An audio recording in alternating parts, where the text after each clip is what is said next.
নমস্কার নমস্কার বন্ধুরা, সাথী এই যে পাহাড়ির সকাল রান্নাঘর। সকাল তাই সকাল সকাল একটু উঠে আজকে একটু বানালাম এই পুরপিঠে আরও বানালাম, ছোট বাড়ির মেরে নিয়ে বৌমাকে বানালাম, একটু কেননা খাওয়াবো, বৌমাকে একটু স্বাদ স্বাদ খাওয়াবো। খাওয়াবো, তাই সেই দেখতে জন্য থাকুন বন্ধুরা, সাথী পাহাড়ির বানালাম। ব্লগ সাথী চালু হলো। পাহাড়ির সকাল ব্লগ থেকে চালু সন্ধে অবধি করলাম যা হয় বন্ধুরা। দেবে। আর এটা তো রান্নাঘর জল সাথী দিয়ে পাহাড়ির। আগে একটু নমস্কার বন্ধুরা। ফুটিয়ে নিয়েছি, আর এই যে দুধ ফুটাচ্ছি, এতে দিয়ে দিচ্ছি, দেখতে থাকুন।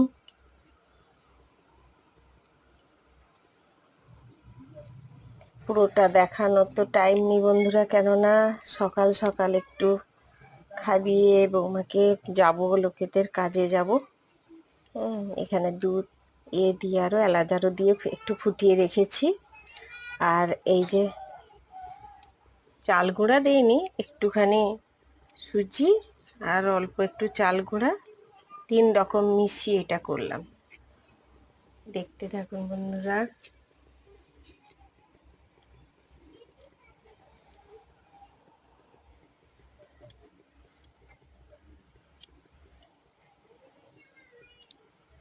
সবটা চাল গুঁড়ো দিয়ে করিনি, সুজিও দেওয়া আছে।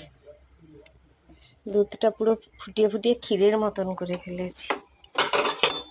দিয়ে এবার এ করবো।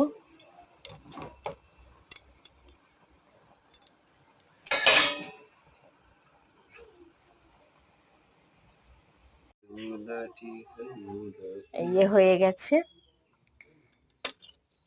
কি সুন্দর হয়ে গেছে দেখুন।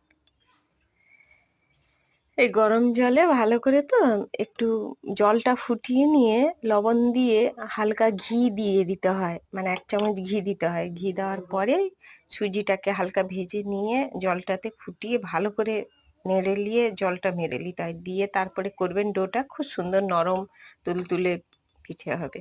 তাই কারা কেমন করে করেন বন্ধুরা আমাকে কমেন্ট করে জানাবেন।